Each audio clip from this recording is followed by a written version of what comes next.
What's going on, guys, and welcome to Rabbit's Used Cars. You know, it's kind of funny. I have people ask me all the time, Rob, what was your favorite subjects in school? What was something that really, and I wasn't the best student. I like to talk. I know that's a shocker, but I like to, socialize and stuff. So I didn't put my full effort into school, obviously, like chasing skirts and talking to girls and playing on my car. And I was that guy, and I think a lot of us get that honest. But I did have some subjects that I did excel in. And it was very odd for me at the time.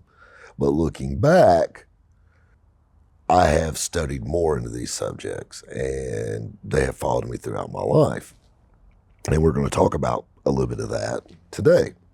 Two subjects that I was really good at in school. Keep in mind, I was a C student at best. But the two subjects that I just kicked ass in, straight A's, economics and psychology. Two things that normally have nothing to do with one another, but actually they do. And so we're going to kind of not talk about economics so much, but we're going to talk about the psychology side of it.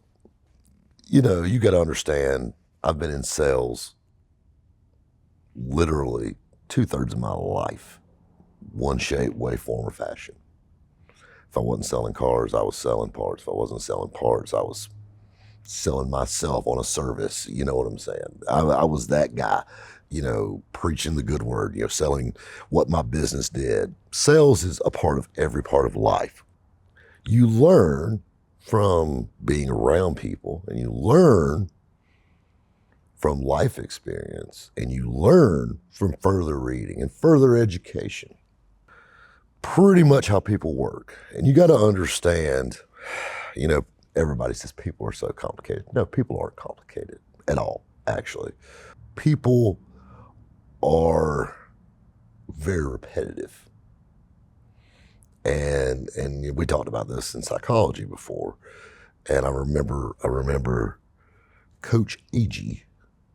teaching me psychology and talking about the types of people there are and certain characteristics of this person. And it's so funny. You change the person and in situation, town, whatever, but it's the same thing over and over and over. The outside things may be a little different, the characteristics, where they're at financially or relationship wise or something, or the part of their life they're in, but the characteristics stay the same. It's so funny when I was thinking about this video riding up this morning, about breaking the chain. It's actually way more than a really good song, that title is. You got to understand, to excel in life, you've got to step out. You've got to break the chain. Naturally, the world has you on a leash. From literally, when you think about it, when you're born, you got an umbilical cord attached to you. You're trained. You are leash trained out of the box. And the thing you got to think about, when they cut that cord, what direction are you going to go? Are you going to walk right there and just stay in line? You going to sell off over here? You going to sell off over there? Make your own path. You're going to take the easy road, you're going to take the high road, you're going to take the low road. You're going to be a winner, you're going to be a loser. It's so funny how history tends to repeat itself. I normally don't get into in-depth conversations about politics or things like that, but just hear me out for just a second. I don't care which way you turn, left, right, sideways, it don't matter. Or your views on this. You have to agree with this. History repeats itself.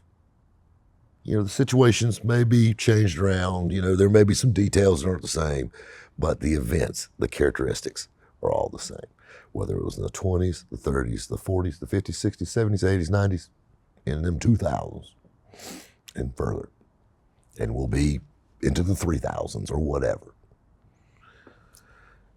That's the thing you got to understand about people, and that's the thing you got to understand about life. And, when I say history repeats itself, I will take you back to a textbook, literally example of this. If you ever notice, you see someone that has a dependence on something, a substance of some type, a substance abuser, whatever you want to call them. You'll ever notice that the people that are associated with them, with their kids, or whether it be that, typically have a problem with that unless they break the chain. You got some people that are strong-willed. This ain't gonna slow me down. They took that bad experience and turned it into a good experience. And they knew what they didn't want in life, which is that. And they got showed that. And they took that and went with it. Or they fell for it and just followed the chain, stayed on the leash. It blows my mind how simple that concept is. Keep in mind, I'm breaking this way down in simple terms. But at the end of the day, we're simple people. I mean, really and truthfully, we hurt, we love, we feel. Everybody does. I don't give a damn how badass you are. And everybody's got their own way of showing it. It might be a nice gesture. I call Matt an asshole, but I love him. Like a cousin or something. I mean, not like really close, but you know what I mean. And kind of like a buddy. Yeah, definitely. But you got to think about that, and you got to think about people that repeat these characteristics. And the thing is, if you're not really careful and you're not paying attention, you will notice yourself doing that. And I'll give you a perfect example of how genetics plays a serious role in where you're going to land in life if you don't break the chain. Especially you guys in your 30s. You ever catch yourself saying things your parents used to say you rolled your eyes about when you were in your teens? Matt's over here shaking his head. Following the leash. You get it honest. That's in your DNA. That's scary. I know. I got some shit floating around to me that's really, really hope it was a mix-up at the hospital, but I know better. So you got to think of it like that. And you got to think about where you're at in life and see where you came from. Because at the end of the day, you can't judge your life by the guy next to you, because that's a whole nother ballgame. That's apples and oranges. You've got to judge yourself from where you've grown. There's an ass for every seat. So, and everybody's got their own term of made it or happy. Some people, if they made it through life without swinging from a pole or a needle in their arm, you know what? They won. And hey, in a lot of ways you did. But do you want better? Do you want to start your own business? Do you want to have a family? Do you want to, whatever? At the end of the day, that's the thing you got to understand. You can't let where you came from dictate where you're going. Even if you had a great life, this is your life. You got to be able to enjoy it and make it your own. Put your spin on it. I mean, I'm not saying, if your family owns a hardware store that you don't want to work in the hardware store. No. And my family started a diesel truck shop. Do I want to work in a diesel truck shop? No. I love it. And I mean, I love it because it's a family tradition. It's a family business. But is it for me? No. Now, would it have been easy for me to sit at that truck shop and just work my little boy just every day, just go to work 8 to 6, Monday through Friday? Yes. And I did it for a while. And I found out this is not where I want to be. So I broke the chain. I moved, went on my own path. You got to think about that. And I don't want to get too deep, and I don't want to beat you over the head with it, but I feel like there's a lot of people need to check their collar. Maybe pop that leash off. Guys, we'll catch you next time at Rabbit's Used Cars.